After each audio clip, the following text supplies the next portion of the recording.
Do Evangelho segundo São Lucas. Naquele tempo disse Jesus aos fariseus a seguinte parábola. Um homem tinha feito um grande jantar, para o qual tinha convidado muitos. À hora do jantar, mandou um servo seu dizer aos convidados que viessem, porque tudo estava pronto. Todos, porém, à sua vez, se começaram a desculpar. O primeiro lhe disse: comprei uma chácara e tenho que ir vê-la, peço que me des por dispensado. Um segundo disse: comprei 5 juntas de bois e vou experimentá-los, peço-te que me des por dispensado. Um outro disse: acabo de me casar e por isso não posso ir. Voltou o servo e contou tudo isto ao seu senhor. Então o dono da casa, irritado, disse ao servo: vai imediatamente pelas praças e ruas da cidade e traz aqui os pobres, os aleijados, os cegos e os coxos. Senhor, disse-lhe o servo, fez-se como mandaste, mas ainda há lugares. Em vista disso, disse o Senhor ao servo: vai pelos caminhos e pelos atalhos e obriga as pessoas a entrar, para que a minha casa fique cheia. Aqui vos afirmo que nenhum dos que foram convidados há de provar do meu banquete. Em nome do Pai, do Filho e do Espírito Santo. Eu gostaria de lembrar aos senhores que há algo que é, de certo modo, preocupante, ainda que pareça desejável e bom, que é a necessidade que temos de grandes esclarecimentos, sermões longos e explicações teológicas bem fundamentadas a respeito dos artigos da nossa fé, das coisas que nós acreditamos.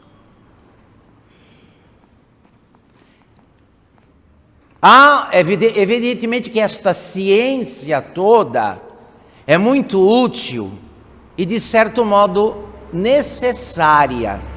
Mas não seria tão necessária se, de fato, buscássemos o único e o mais necessário, que é o amor de Deus.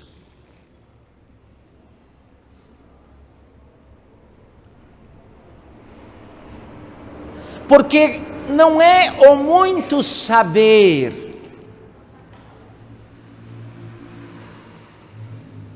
nem a doutrina aprofundada que nos fará melhores. Vejam, nós que aqui estamos, alguns talvez até mais do que outros, sabemos. No meu caso, quantos anos eu passei no seminário, e depois disso quantos estudos, quantas pesquisas. E daí? Não somos o que sabemos. Não somos o que sabemos.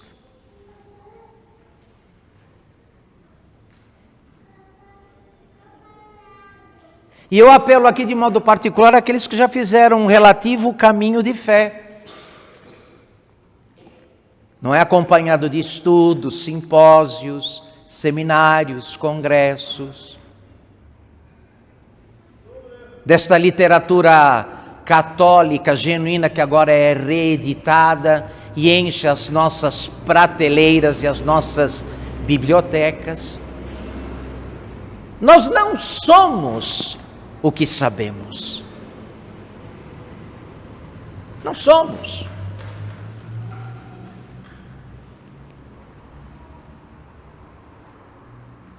ficamos talvez mais esclarecidos, quiçá até mais presunçosos, mas nós não somos o que nós sabemos. Porque esquecemos do essencial. Da única coisa que pode efetivamente transformar as almas e libertá-las daquilo que não é Deus, livrá-las daquilo que não é Deus. Você pega uma peça de metal, uma peça de ferro enferrujada,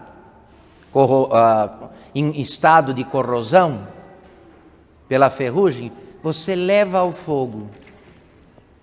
O fogo tira tudo aquilo. O fogo purifica. E purificando, transmite as suas qualidades àquele ferro até então marcado pela ferrugem.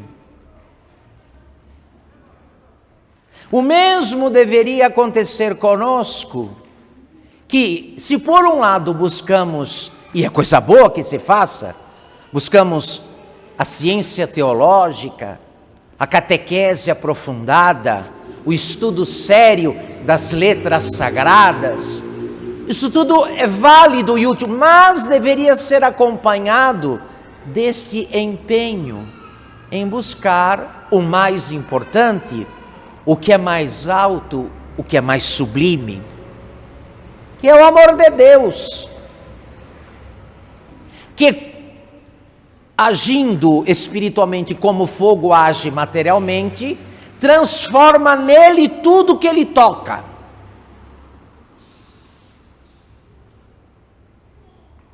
O que faz o fogo quando toca?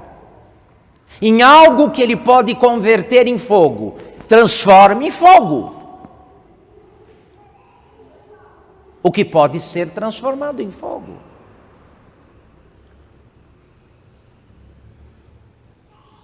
Então algumas pessoas se ressentem da sua debilidade espiritual, da sua dificuldade em manter um relativo ritmo de vida de oração, de adquirir virtudes. Mas estas coisas, meus caros, não são desafios nem montes intransponíveis para aquele que se deixa informar pelo amor de Deus, para aquele que começa a ter a forma do amor de Deus. Coisa que só pode acontecer com os que estiverem dispostos a renunciar o que não é Deus.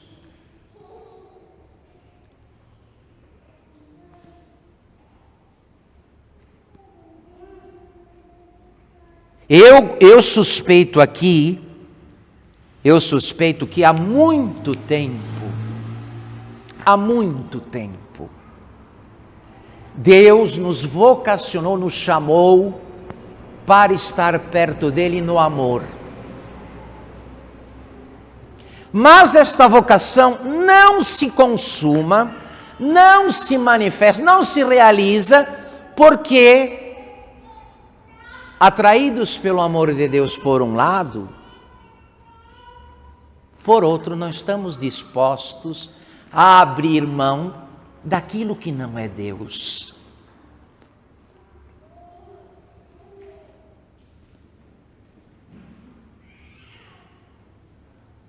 Então acontece conosco algo semelhante ao que Jesus contou na parábola do Evangelho da missa de hoje. Um grande banquete dado por um homem rico, poderoso, e chegando então a hora do banquete, os convidados começaram a se excusar, a se desculpar. Um porque comprou terras, outro porque comprou gado, outro porque se casou.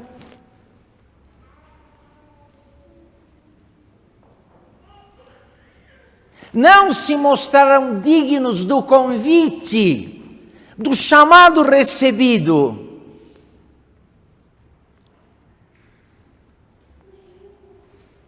E nós não estamos longe desta realidade, meus caros irmãos. Vejam, agora sobretudo com a facilidade da internet, das redes sociais, que acesso abundante temos à informação, aos pregadores, aos cursos, aos textos, aos livros. E nunca Deus foi tão mal amado como nos nossos dias. Nunca se falou tanto de Deus.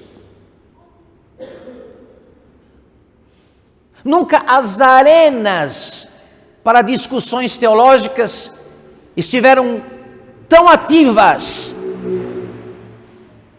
Por um lado e por outro, nunca Deus foi tão mal amado como nos nossos dias.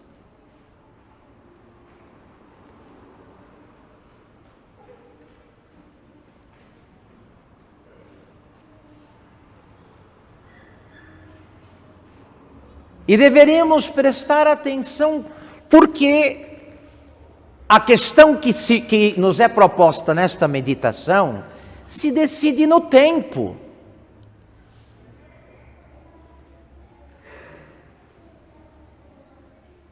E ninguém aqui tem tempo em depósito.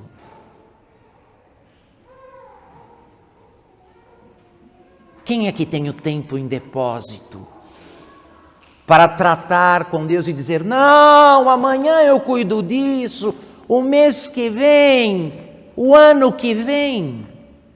Nós que não sabemos se vamos chegar vivos ao final deste dia.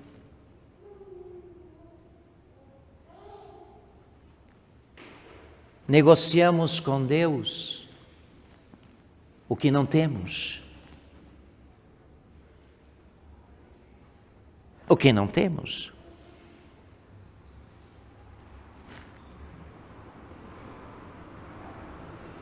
Então, estas coisas que nos fazem, que fazem muitas pessoas sofrerem, porque vem o abismo que as separa da santidade da vida cristã. Ah, eu não tenho virtude, eu não sou casto, eu não sou paciente, eu não sou caridoso, eu não sou piedoso.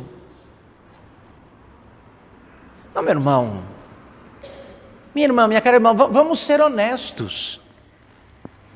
Ao fim e ao cabo, o que pode nos fazer chegar a uma absoluta liberdade de alma e a um desapego universal de todas as coisas que não são Deus, é um grande amor a Ele.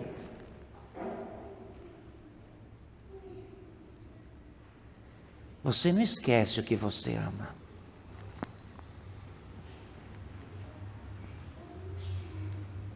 Aquelas coisas que capturaram o nosso afeto, com o afeto capturaram também nossa atenção. De modo recorrente voltamos a elas. Pensamos, e quanto mais pensamos, mais amamos. E quanto mais amamos, mais pensamos. E assim vai. Não pensamos em Deus. Ah, não temos tempo, somos gente muito ocupada com o que não é Deus. Só que eu não canso de dizer, e não é invenção minha, mas dos místicos, dos santos, o que não é Deus, não é nada.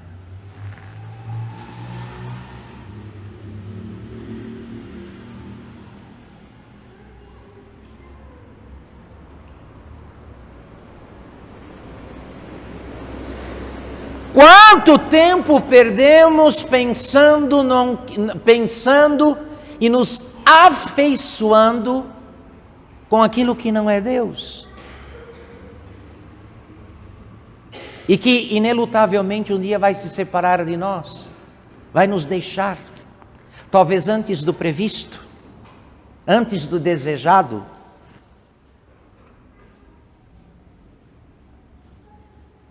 Coisas que, inclusive, por causa delas, teremos que prestar severas contas à justiça divina. E não conseguimos esquecê-las. Mas aquele que chamamos de sumo bem,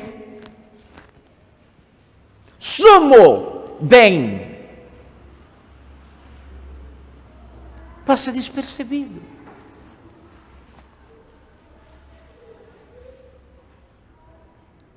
Não o amamos porque não pensamos nele.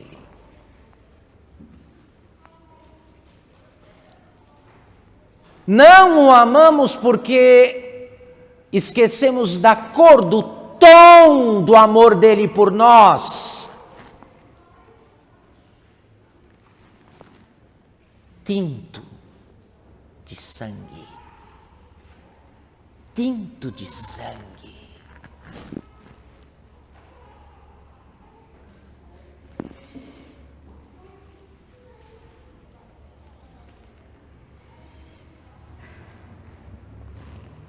Por isso, uma alma que começa a se deixar conduzir pelo amor de Deus, ainda que tenha alguma dificuldade, porque terá que combater-se, terá que sofrer uma espécie de síndrome de abstinência das criaturas.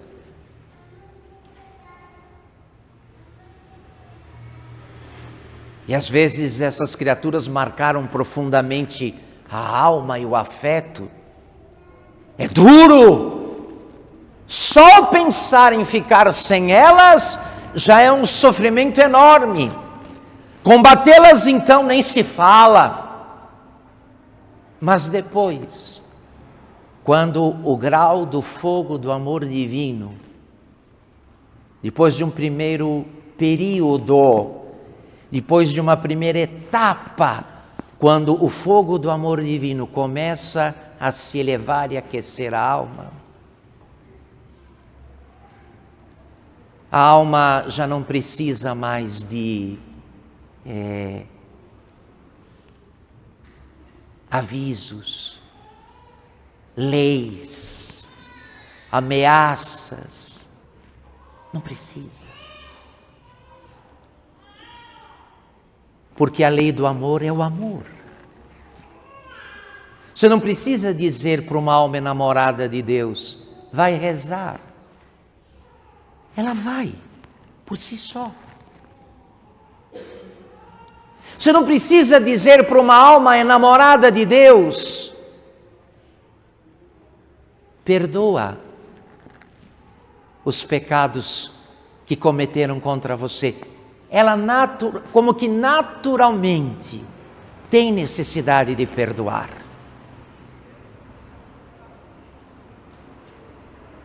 Você não precisa dizer, vai à missa, pratica a virtude, foge do mal. Isto brota de modo espontâneo na alma que foi informada pelo amor de Deus. Que quanto mais cresce nesse amor, mais hábil e com maior facilidade realiza o que é do agrado de Deus. Nem que isto lhe custe o sacrifício da própria vida.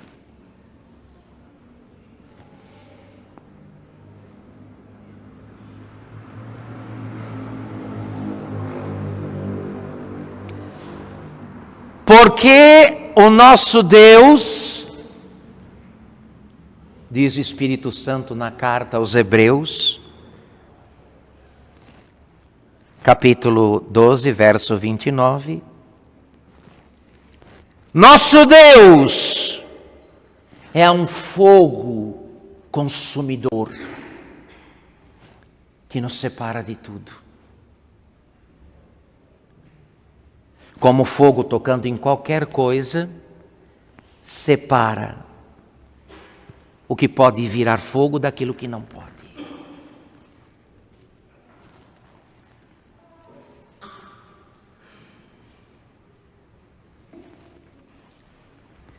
Esse deveria, meu irmão, minha irmã, essa deve ser a nossa principal. Eu lamento que ainda estejamos, não é, aí ocupados com essas questões de somenos importância, questões de segunda classe, onde vou trabalhar, o que vou comer, o que vou vestir.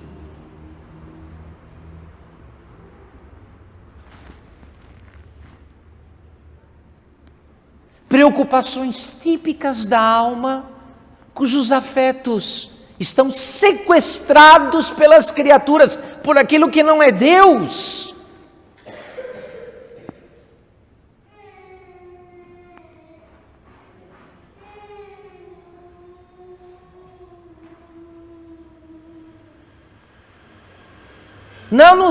Olha aqui. Não nos falta tempo, não nos falta saúde, não nos falta recursos. Só nos falta o amor de Deus. E por que nos falta? Não o queremos. Não o queremos de verdade.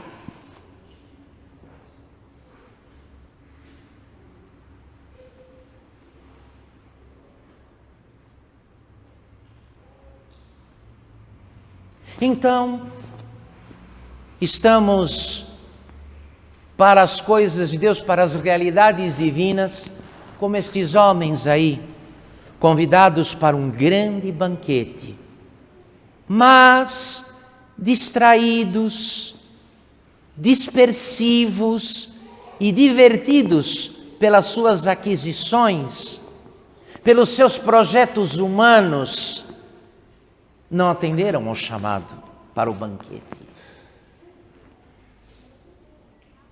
Não atenderam. Não atenderam.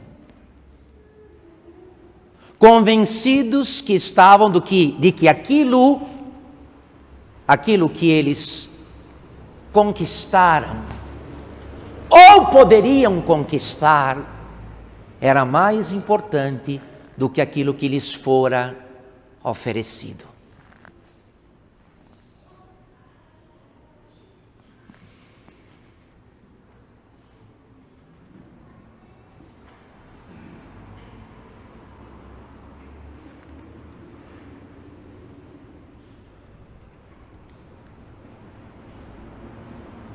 Vejam como somos fracos no amor de Deus. Como estamos ávidos de que os homens nos reconheçam, sobretudo agora, nesta febre das redes sociais, como consideramos fundamental que as pessoas reconheçam o nosso valor. Como ficamos abalados de repente quando somos criticados ou incompreendidos ou desprezados. Coisa típica da alma presa ao mundo. Ah, falaram mal de mim, me xingaram, me criticaram. O que é isso para uma alma informada pelo amor de Deus? Não é nada.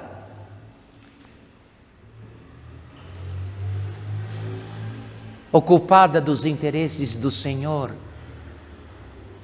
sabe que o que ela vale é o que ela vale diante de Deus e mais nada, porque não busca a sua paz na boca dos homens.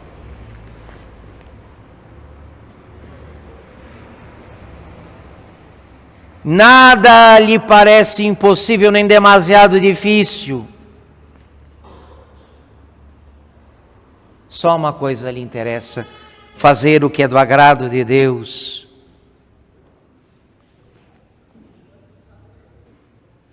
E naquele movimento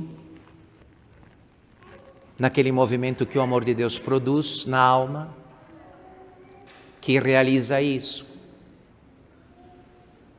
Quem está guiado pelo amor de Deus, quem é arrojado pelo amor de Deus, nunca acha que fez tudo o que podia, nunca acha que deu tudo o que tinha.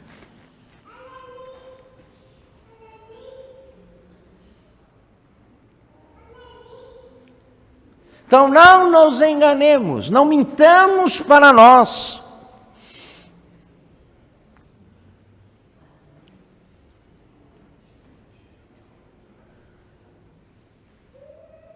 E eu espero ter deixado claro nesta pregação que há um preço para estas coisas tão sublimes que acabamos de meditar aqui. Há um preço. O preço é relativizar o que não é Deus, o que não é Deus.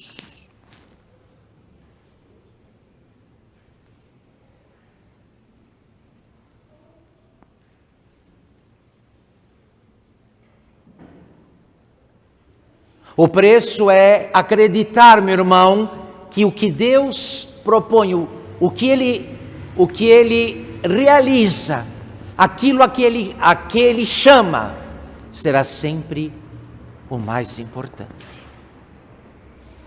Por mais necessárias e grandiosas que sejam nossas ideias e nossos projetos humanos,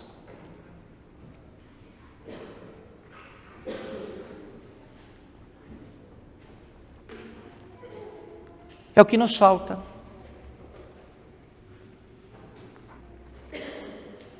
É o que nos falta, meus senhores. É muito triste,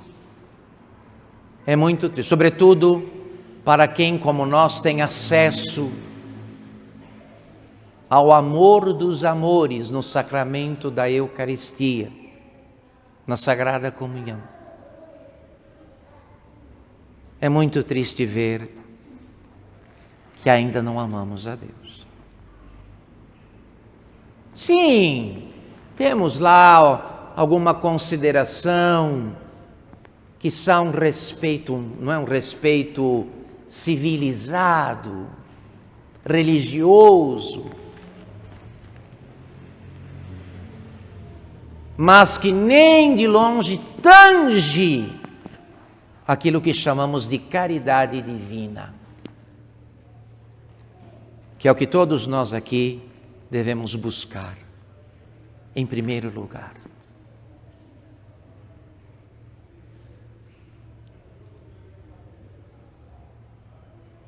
Esta parábola que o Senhor conta ilustra bem o quanto as criaturas põem em risco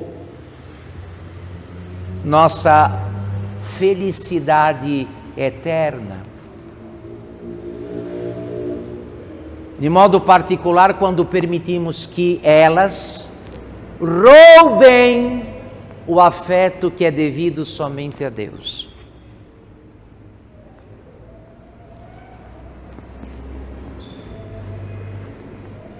Peçamos esta graça.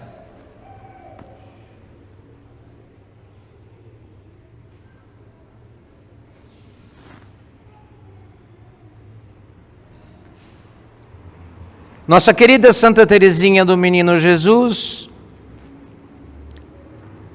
que tinha a ciência das coisas que estamos meditando, disse isso a respeito de si mesma. No coração da igreja, minha mãe, eu serei tudo, eu serei o amor.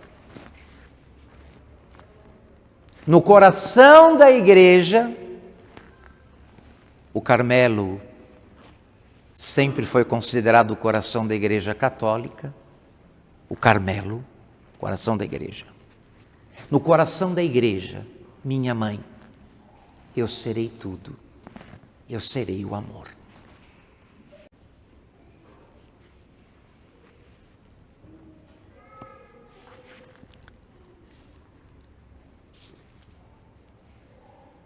Pense menos em você.